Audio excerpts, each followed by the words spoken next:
Hello to all our dear students. Welcome to the Bajirao IS Academy. Today, 11th November, and we are going to discuss the daily Hindu newspaper analysis. So today we have three articles in discussion. One by one, we are going to start it. The first article is related to the US and the digital revolution. So when we talk about the US, so you can link that the digital revolution which was started and that spreaded into the global world was an outcome of US experiment on the internet. Okay. And after the coming of the internet, the mobile phones, the digital mobile phones or the smartphones, they control the global world. Okay. And the data which is being generated from these smartphones by ourselves that are getting stored in the server of the US or the server of the big tech company. But I want to ask you a question that with respect to these big tech company, whom they belong to majority of. The majority of them belong to the US. Okay. So that means US has not only the hegemony of its control with respect to the geopolitics, but also in the digital world. Okay. So with this incident, the article is saying that with rise in China is also rising on the another side. Okay. So the US hegemony is getting challenged in the digital sphere as well. And because of that, the US approach of digital regulation is getting changed. And what the approach is, we all are going to discuss. And the developing country do have a opportunity with respect to the changing approach of the US, and what are the opportunity and how these developing country like India can get an opportunity to seek their interest with respect to the regulation of the digital data. Okay. Because when we saw at a current level, our data gets transmitted to these company. Okay. But with respect to the regulation of these data, there is no such consensus. So the developing country like India, they are talking about data localization, data governance. Okay. And that's why the change in the shift of the US approach toward digital regulation is a big opportunity for these developing nation. Okay, we all will be exploring that. The second article is related to the ragging. You know that ragging is a very big issue in India, specifically to the higher educational institution. And with respect to that, every year we see the incident of ragging in the newspaper. Despite the ragging has been banned, but it is still prevailing. So what it reflects, the weaker legislation and the implementation. So here we will be talking about it basics and where the government is failing and what needs to be done. And the third article is related to the governor. Okay. And you seeing in the newspaper that the governor role is being in the news because of they are reserving the bill of the state government and even they are delaying that bill. So whether that is a good thing or that these type of incident do affect the federal nature of our government system. Okay. Because when we talk about reserving the bill, that simply highlights the disturbing federal nature. And what the Supreme Court has said in this aspect, we all are going to discuss because the Punjab government filed a petition with respect to the governor. They were mainly delaying the bill in terms of passage, and that's why they visited to the Supreme Court with respect to a petition. And the Supreme Court simply said that governors cannot sit on the bills passed by the House. Okay, that means governor should not delay the bill. So here we will be taking discussions around the governor about the functions, in which case the bill gets reserved. Okay, so we all will be exploring in detail. So we have a three article discussions. We have a three article in discussion one by one. Let's start the discussion. So the first article, but before the discussion, you should solve the prelims question, because we on the daily basis provide you the series of previous a paper, and one by one on the daily basis we try to discuss that. Okay, so the question is also related to the polity section, and the question is, which of the following statement is or are correct? Statement 1, a bill pending in the Lok Sabha lapses on its prorogation. Second statement, a bill pending in the Rajya Sabha which has not been passed by the Lok Sabha shall not lapse on dissolution of the Lok Sabha. So you have to choose the correct statement. And here, this is the question based on the topic of parliament. And with respect to this topic, every year 3 to 4 question is generally asked in the prelims paper. Okay, so kindly make sure that the topic of parliament should be ready with you. Okay, and we will be providing the answer of this discussion in the last session. Okay, so please wait, and if you know the answer, please do a comment in the chat box. Okay, so let's start our discussion, and the first article is related to the GS paper 2. So when we talk about the initiation of digital revolution, the US played a bigger role. Okay, and after 1990s, the digital revolution spread to various countries. In India also, we have a digital revolution. Okay, so all of that. But what is the important context to note? That these revolution and the facility which we are getting is mainly controlled by the US big companies. Like when you use Google, so Google is a company of US. You use the Apple and their services, that company is also of the US. Okay, and not only that, various social media like the Facebook, the Twitter. Okay, so these are big tech giant company, and what they does, they collect our data, they mine our data, but without any regulations, any restrictions. Okay, so can you imagine that what they can do with our data? And the data can be the personal data as well. Okay, so there is a need of regulation. There is a need of regulating this data, and that's why countries such as India, South Africa, they pursued for regulation of the cross-border data follow-up. Okay, and hence we on the various platform discussed about regulating this. But at that time, US was not agreeing to the regulation of the data or the localization of the data. Why? Because this was challenging the US interest. This was challenging the US digital hegemony. But now what we are seeing, that the US approach of digital regulation is shifting. Once upon a time, US talked about not regulating these data at the national level, international level. There was a philosophy of free flow of data. Okay. But now in the recent decision, US decided that the regulations should be done of these data related to the source code, related to the flow of data, and all of that.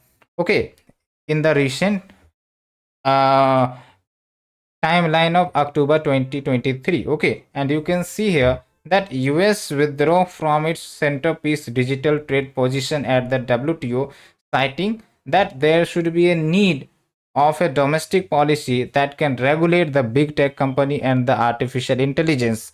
And remember why US is shifting in its approach, because the big tech company are becoming very bigger. Okay, in terms of their influence, in terms of their manipulation with respect to the many things, whether it can be the elections, whether it can be the changing emotions of the people. Okay, so that's why US is also aware of this, and the major factor which US is thinking is like the rise of China. Okay, so if China is challenging the US in terms of various other sectors, China is also challenging the US in terms of the digital sector. Okay, that means once in the coming time there can be a companies from China that can rise and can compete with the US company, and that will challenge the US hegemony. Okay, US digital hegemony.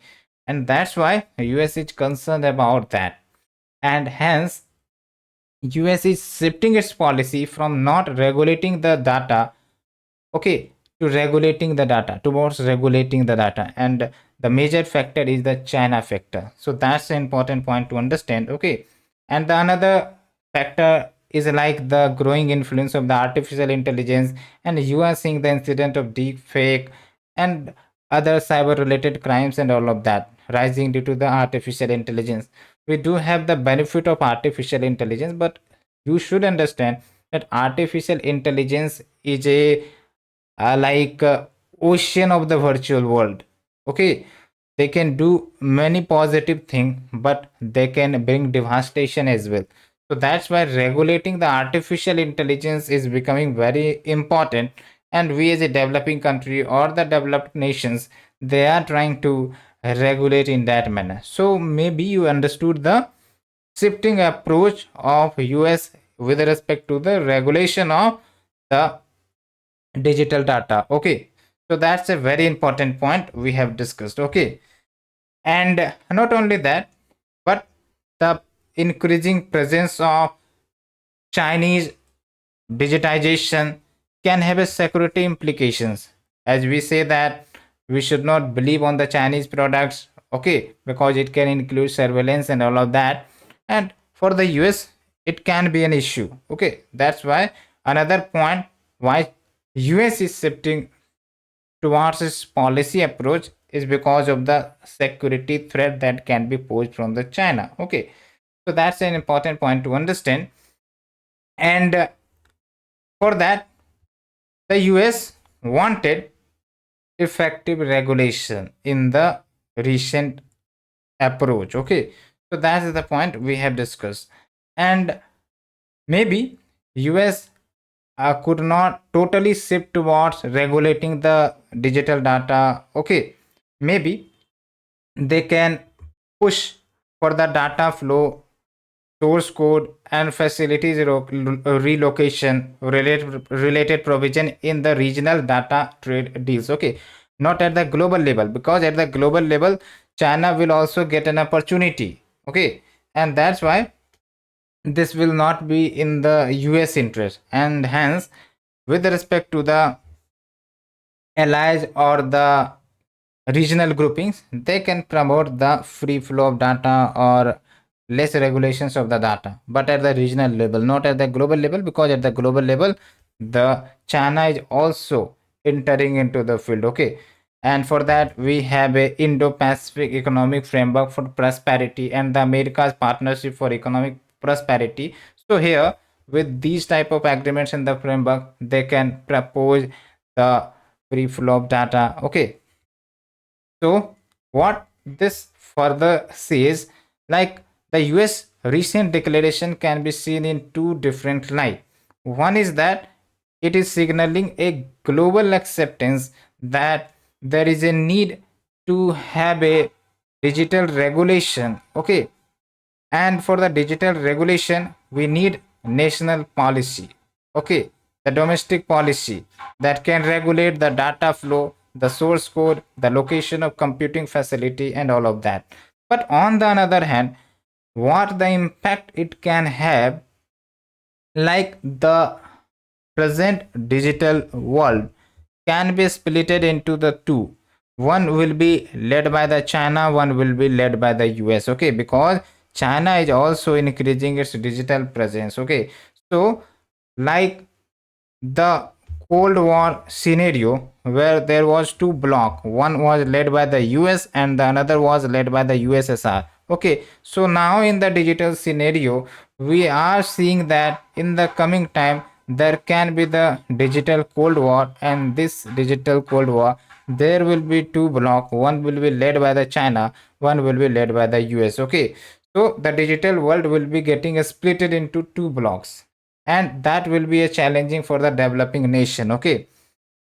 And what the suggestion the article gives for the developing countries, like the developing country should welcome the opportunity coming from the US regarding the regulation of the data flow, okay, regulation of the data which is entering to the different territory and all of that.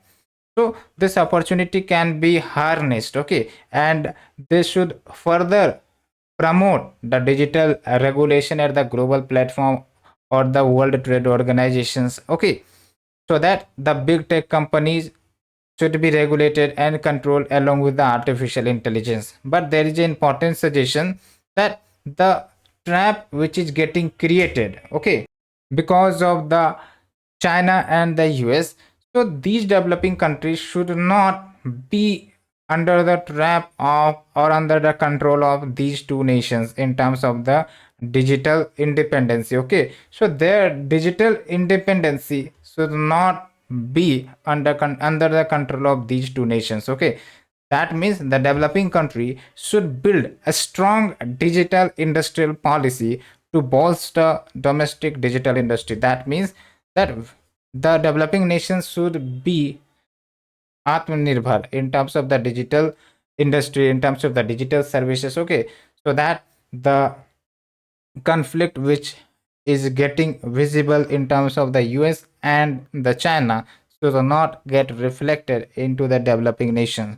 And the one important suggestions is that there should be a push forward for the regulation of the data flow, the source code, okay, and all of that. So hope you understood. And remember, when we talk about developing country or the global south, so basically this represents the series of country which is still developing in nature, and mainly the global south, which represents the country south of the equator, okay, except USA, except Australia and some other country like New Zealand, okay, so like African country, India, China, okay, so these are basically developing and emerging economy, okay, so there is a context about that. So hope you understood. Now we are shifting to the second article, and the second article is related to GS paper 2, okay, and it is also a very concerning issue for India. Why concerning issue for India? Because we on the thing, we are trying to promote education, we are trying to promote girls education, we are promoting higher education, we are promoting research and development. But on the another side, if higher education institutions are not safe for the students, then these reforms or the actions we are taking will getting vanish, okay, because the ultimate aim for any higher education institution is what? To protect the students, okay, to protect the students. But if the students are not protected there, so who will protect them? And from which issue they are not protected? The issue of ragging, okay, and maybe you may also had faced ragging, okay, or the incident of ragging may be visualized by you in the media, in the newspaper, okay, so that's an incident which are being reflected on the continuous basis, not only in the recent times but in the previous times as well. So the government, to restrict the ragging, they had made regulations, they had did reforms, but all are not working, okay, and it is becoming a serious problem. And you can recall the two incident where one student committed suicide because of the ragging issue, and the student belonged to the a university in West Bengal, who committed suicide, only 17 years old. And when we talk about the another incident, it was the incident of Tamil Nadu, okay, and here the senior like brutalized that a student physically, mentally, okay, so that is the issue. And remember the impact on the emotions of the student, on the mental health, on the physical health of the student. So on the one side the students are going to study, but on the another side these incidents is basically hampering the growth and development of the student, okay, so that is a not good thing. And this also gives rise to the viscous cycle where victims one year becomes the perpetrators to the next, okay, this is the cycle. Let's say in the first year we were the victims, okay, and if you cross the first year, coming to the second year or the third year we are becoming senior, so we will repeat the incident. So that is the viscous cycle, and that needs to be ended. Okay, despite we have the regulations banning ragging, and these incidents are more visible in the Tamil Nadu, West Bengal, despite that these were the state who first initiated the regulations, the legislations to ban it. Okay, so that's a very important issue. And what has been done, so to deal with this type of situation, the Supreme Court appointed R.K. Raghavan committee. Okay, and they also highlighted the cow's suggested actionable remedies in its 2007 report. And first of all, the panel categorized ragging as a form of psychopathic behavior. Okay, and it reflects a deviant personality who is associated with the ragging. Okay, that means they are not a normal person, they have any mental issues associated with it. And to deal with ragging, many state laws was enacted, but the concern with respect to these law is that they only seek to prohibit, not prevent. Remember, there is a difference between prohibition and prevention. Okay, in prohibition you ban, okay, but banning something does not lead automatically to solving the crisis. Even we see that many illegal things are banned, but despite these things are happening, so there is a need to prevent, and for prevention there is a need of implementation of the laws. Okay, so that's a very thing to understand. And in 1990, a university grant commission committee has also recommended the prohibition, prevention and punishment approach to curb ragging. Okay, but these regulations remained ineffective in terms of implementation. We have sort of good laws, okay, in various fields, in various dimensions, but when it comes to regulation, that becomes a bigger problem. Okay, and here it is also reflecting in that manner. So what to be done? So first of all, let's say a student faces the issue of ragging, that a student becomes the victim. So whom he or she approach, whether they should approach to the teacher or the hostel warden, or they should approach the parents. Okay, they can approach to any of them, but who is closer to assist him, the teacher or the hostel warden? Okay, so first of all, create awareness where the victim or the student should contact the teacher or the hostel wardens, so that the issue can be handled as soon as possible. And when we talk about the parents, they remain existing at the distant location, at the far location. Okay, so maybe they are well not aware, and to resolve the issue it can take time, but contacting with the teacher or the hostel warden can help to deal with this issue. Okay, and also there is a responsibility for the regulatory authority that they ensure a ragging free campus. So that's the important suggestion which has been given in this article. Now we are shifting to the third article. It is related to the GS paper 2. Okay, and it is related to the governor and the issue related to the delay in passing the bill. Okay, so first of all, you need to understand that any bill which is presented in the state legislature, okay, if they passed in the state legislature, they goes to the governor for assent, and governor here has the option, it can give assent or the approval to the bill, or it can reject or withdraw the bill. Okay, and third, he or she can reserve the bill for the president consideration. Okay, so these options are available for a governor, but what we are seeing that in many of the bills that are passed by the state legislature and that are going for the assent for the governor, they are basically not giving assent to the bill, simply holding the bill. That means there will be a delay in the passage of the bill, and delay in the passage of bill affects the governance of the state, the administration of the state. Okay, the law and order situation of the state.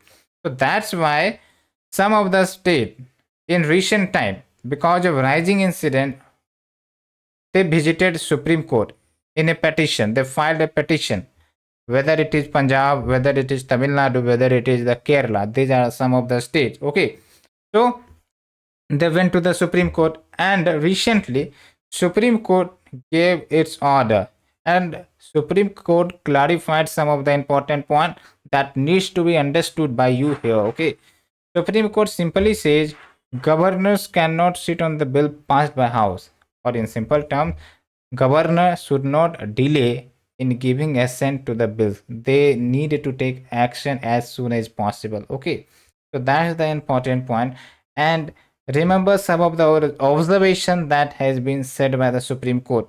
Supreme Court simply said that real power rests with the elected representative of the people in a parliamentary form of democracy. And when we talk about a state legislature, so these are elected representative and real power rests with them. Okay, and governor, which is appointed by president, is the titular head of the state, or the constitutional head of the state. Okay, and third important point, the governor acts on the aid and advice of the council of minister. Okay, except in the situation of the discretion which has been provided by the constitution. Okay, so that means in most of the case the governor had to be in consonance with the aid and advice of the CM aided by council of ministers. Okay, but here what we are seeing, that governor is basically not passing the bill despite it has been passed by the elected representative or the state legislative assembly. Okay, and also, the power to take decisions affecting the governance of the state or the nation is essentially entrusted to the elected arm of the state. Okay, that means the Supreme Court is more focusing that the elected representative have more power. Okay, have more power with respect to the governance, with respect to the administration, and the governor in most of the case should be aligning based on the aid and advice of the council of minister. Okay, so that's the point. So here this is the scenario we have discussed, and remember that the post of governor reflects the unitary form of government. Okay, and when we talk about the federal system, here the state enjoys autonomy in terms of decision making, in terms of power, in terms of the devolution of the subjects. Okay, so the post of governor simply defines the unitary form of government. Okay, so that's the point. And now we are coming to the basics. Okay, so governor is the constitutional head of the state, and the executive power of the state is vested in the governor. In simple means the any executive decision which is taken by the state government is in the name of the governor. Okay, is in the name of the governor. That means the statement. Okay, and also the governor acts as an agent of the central government. So the office of the governor has a dual role. And who appoints the governor? President. Okay, under his hand and seal. And when we talk about the qualification of the governor, so you can see that the constitution has given only two qualification. One is like citizen of India. Okay, and the another is the minimum age should be 35 years. Okay, and who can become the governor? So a person who is not a member of either house of the parliament or any house of the state legislature. Okay, and also the person shall not held any other office of profit.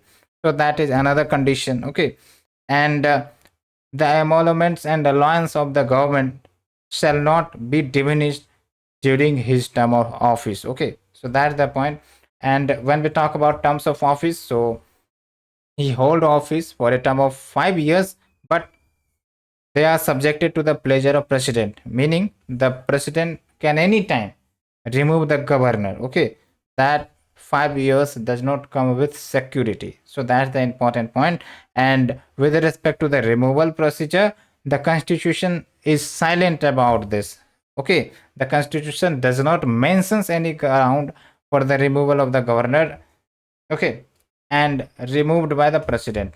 Okay, the governor is removed by the president, but indirectly it is on the decision taken by the Central Council of Ministers headed by the PM. Okay, so that's the point. So here we will be talking about the legislative power of the governor. Okay, however, the governor has the power distributed in many terms, like the executive power. Okay, executive power mainly is like appointing powers. Okay, like the governor appoints the important constitutional office personality. Okay, like the chairman of State Public Service Commission. Okay, so all of that, and also the CM. Okay, so that's the point. And the legislative power, so here it deals with the lawmaking power along with financial power, power of pardoning, okay, reprieve, respite, remission, all of that. And ultimately the discretionary power, mainly the discretionary power, it is utilized when the when the present government lost its majority. Okay, and that's where the governor has the discretionary power to decide to which party they recommend to form the new government and to prove the majority in the house. Okay, so that's the point. So here we will be discussing about the bill reserving power of governor.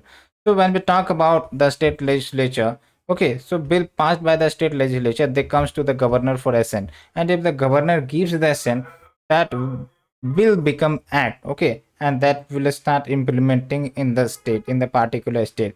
So here when a bill comes to the governor, either the governor gives approval to the bill, that is called assent, or they can withhold the assent. Okay, and also they can return the bill.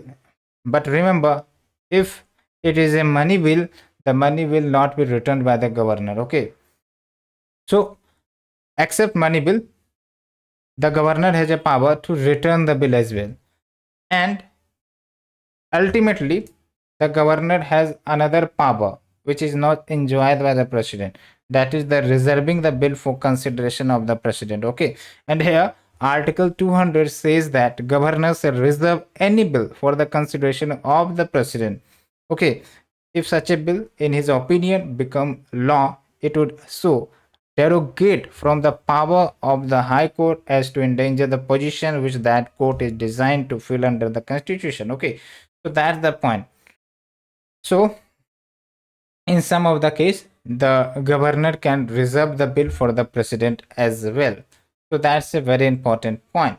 Hope you understood all these discussion in detail, and this is the end of the article. Now we are shifting to the prelims answer. Okay, so to understand the question here, you need to understand some of the statement. When we talk about prorogation, it means end of the session. Okay, for example, parliamentary session which was held recently, the summer session. Okay, so when the session was ended, that we call prorogation. Okay, and in prorogation you must remember that any bill which is pending in the Lok Sabha does not lapse. A bill will lapse only if there is the dissolution of the Lok Sabha. Okay, but also in case of the dissolution, there is a certain condition whether the bill will lapse or not. Okay, so one condition is that a bill which is pending in Rajya Sabha, okay, and which has not been passed in the Lok Sabha, okay, and that bill shall not lapse despite the Lok Sabha dissolution is there. But when we talk about that a bill which has been passed in Lok Sabha, but the Lok Sabha has been dissolved after passing that bill, okay, maybe due to the no confidence motion passed. So that means the bill will also get lapsed. So there are certain conditions. Tell me other conditions where the bills get lapsed when the Lok Sabha gets dissolved. Okay, so in this scenario, the answer is only two correct. Okay, because during prorogation, during the end of the session, a bill does not lapse. Okay, it remain with the house and when the next session comes, the bill can be discussed past all of that. Okay, so that's an important point. Hope you understood. We will be meeting with respect to our next session, and tomorrow the article will not come because there is a Diwali, and happy Deepavali to all of you. Enjoy the festival. Okay, so thanks friend, thanks for watching. Thank you very much.